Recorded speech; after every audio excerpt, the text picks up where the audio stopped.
All right, today's lesson is an Algebra 1 review. You guys learned this stuff the second semester of Algebra 1, which was a long time ago. That's why we're reviewing it today. So a monomial, it could be a number like this, a variable, or a product of numbers and variables. So I could do 5 times x squared y 7z 3. These are monomials. Question, is this a monomial? No. Why not? Because it has a plus sign. It has a plus sign. What is that called? Oh, trinomial. Trinomial is 3. Pi. Yep, it's a binomial because there's She two. said pi. Oh, you said pi. It's a binomial because there's 2. So this is not a monomial. I like to think of it as a clump. This is one clump. One clump. Okay, those are monomials. So we're going to review exponent rules so that we can simplify monomials.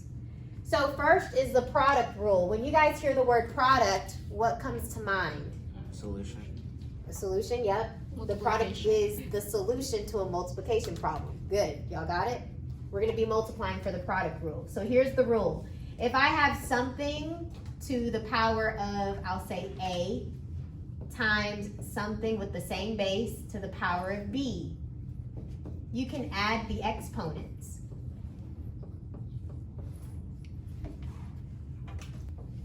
X squared times x cubed is x to the 5th power.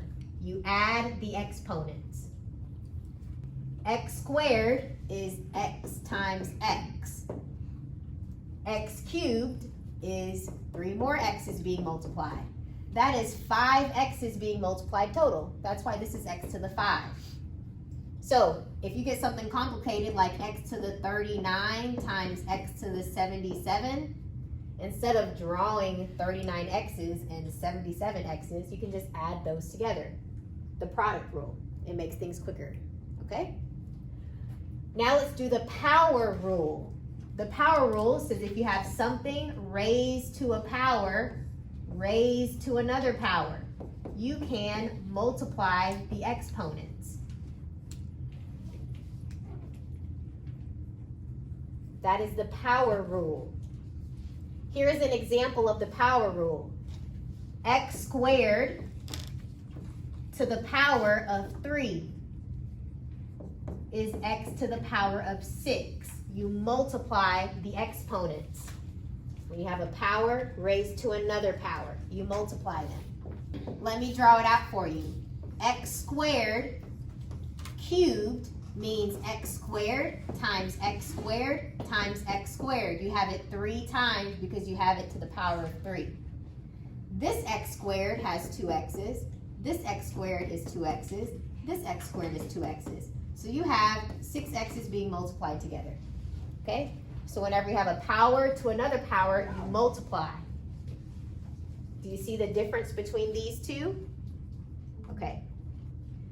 Next one is the quotient rule. When you hear the word quotient, you should be thinking division. Okay? So you have x to the power of A divided by x to the power of B. When you have the quotient, you can just subtract those two numbers. I want you guys to come up with an example. Write an example on your page. I'm going to make one up. We have x to the 4 over x to the 3.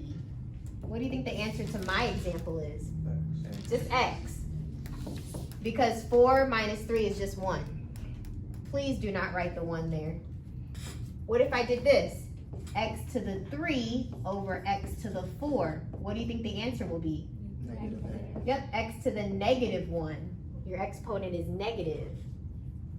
Okay? And I'm also going to draw you a picture of what this looks like. For this example, I have 4 x's in the numerator, and I have 3 x's in the denominator. These 3 cancel with those 3. I'm left with 1x. So that's why the answer was just x. My second example, I have x to the 3 over x to the 4. If I drew it, that's 3 x's in the numerator, 4 x's in the denominator. Those cancel. I'm left with an x in the denominator. So that's 1 over x. Notice, doesn't that look different from my answer? Okay, these are the same. Let's talk about it in the next rule, negative exponent rule. The negative exponent rule, write this down. If you have something raised to a negative exponent, you can flip it and make that exponent positive. That's kind of what happened right here. You have a negative exponent, so you flipped it, you put the x on the denominator, and now it's a positive one instead of a negative one. I'll give you another example. If you have x to the negative 7, you're going to write it as 1 over x to the positive 7. You flip it and you make the exponent positive. Let me give you another example. I want you guys to write down all of these examples. X to the 7 over x to the 9th, and it's all to a negative 2. You have a negative exponent. You need to flip this. So this becomes x to the 9th in the numerator, x to the 7th in the denominator. And your exponent is now positive. So whenever you have a negative exponent, you flip whatever it's connected to. 4x to the negative 5y, 3 over 2x, 3y, 7. Let's simplify it. 4 divided by 2 is 2. This x to the 5, it's a negative exponent. That means this whole thing right here that it's connected to needs to come to the bottom. This is fine, this is fine, and this is fine. Do you guys see what I did? Okay, this had a negative exponent. So I brought it to the denominator and made it positive. That's what the negative exponent rule says. If you have a negative exponent, it needs to change its location. If it's on the top, it needs to come to the bottom. If it's on the bottom, it needs to come to the top. Okay, now let's simplify it. You have 2 on the top. You have 3 y's in the top and 7 y's in the bottom. How many are left? Okay, I'll draw you a picture. You have 3 on the top and you have 7 on the bottom. How many are left? You have 4 on the bottom. And then you have x to the 5 and x to the 3. How many do you have? 8. This is your answer. Okay, so we kind of combined the quotient rule and the negative exponent rule. Okay, the last rule is the 0 exponent rule. So anything to the power of 0 is 1. So if I say 13 to the power of 0, it's 1. X, Y, Z, all to the power of 0 is 1. Anything to the power of 0 is 1. So you're going to simplify this first fraction. 54 divided by 3 is 18. You have 6 m's on the top and 2 on the bottom. 6 minus 2 is 4. So this is M4. If you also need a visual, there's 6 m's on the top and 2 m's on the bottom. Those two cancel. You're left with 4 m's in the numerator. Okay? You have n to the 4 over n. How many n's are you left with? 3. 3. So this will be n to the 3. So that's the first fraction simplified. And I'll bring down this part. Now notice, this is identical. Your variables are exactly the same. So you are going to combine like terms. Whenever you're adding or subtracting, you combine like terms. So this is 18 minus 10, which is 8. And this is your variable, m4 n to the power of 3. This is your answer. This is like saying 18 hearts minus 10 hearts equals 8 hearts. You have the same variable, so you just write it right here. Combine like terms. Combine like terms. Does that make sense? Okay. For this one, You should multiply 2 times 10, that's 20. And you're doing the product property, the product rule. So this is k, and you add the exponents. 4 plus a negative 7 is a negative 3. Whenever you have a negative exponent, this will go in the denominator. So this will be 20 over k to the power of 3. Another way you can do this problem, 2 times 10, that's 20. You have k to the 4. And this is a negative exponent, so it goes to the bottom. And then just simplify it. You'll be left with k to the power of 3. You're going to square this, so this will be 4 over 9 because we squared it. R squared squared is r to the 4. S, and you multiply these, 7 times 2, that's 14.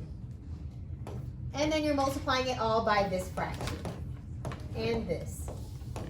So 4 times 1 is 4. 9 times 6 is 54. The r's, you add the exponents. So this is r to the 7. This is going to be s to the 15. You can imagine a 1 right there. So 14 plus 1 more is 15. So you have to simplify this fraction. These both can be divided by 2. So 4 divided by 2 is 2. 54 divided by 2 is 27. So this is your final answer. Here, so someone mentioned something great. Someone said we're going to do PEMDAS. So I'm going to start in the parentheses.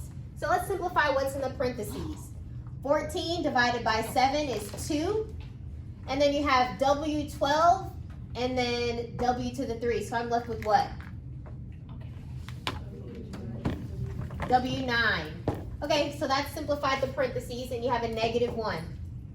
Now, when you have a negative exponent, you have to flip it. So this will be 1 over 2W to the 9. That's your answer. Now, if you flipped it first, that's perfectly fine. So if I flip it, this will be 7W to the 3 over 14W12. And when you flipped it, this exponent became positive. And then you can simplify everything. You'll get 7 over 14, that's 1/2. And then you have W to the 9. Same process. Okay, you have to simplify these. What did you divide both of these by? 3. So 15 divided by 3, you get 5. 24 divided by 3, you get 8. X to the 10 over x to the 12. You should have x squared in the bottom, in the denominator. Y to the 4 over y to the 3, you should have a y in the numerator. So if you need a picture of the y's, you have 4 y's in the numerator and 3 y's in the denominator. Those cancel, you're left with 1 y in the numerator. You can do the same drawing for the x's. I can simplify this fraction. This is 1 over c, right? Because you have c over 2 c's. Those cancel, you're left with 1 c in the denominator. So this simplified to this. You have the exponent of 4, and then you have this. 1 to the 4th is 1. C to the 4th is c to the 4th power. Negative 3 to the 4th power. That's negative 3 times negative 3 times negative 3 times negative 3. That's 81. And then c to the 4th power. This c to the 4 in the denominator cancels out with c to the 4 in the numerator. So your answer is just 81.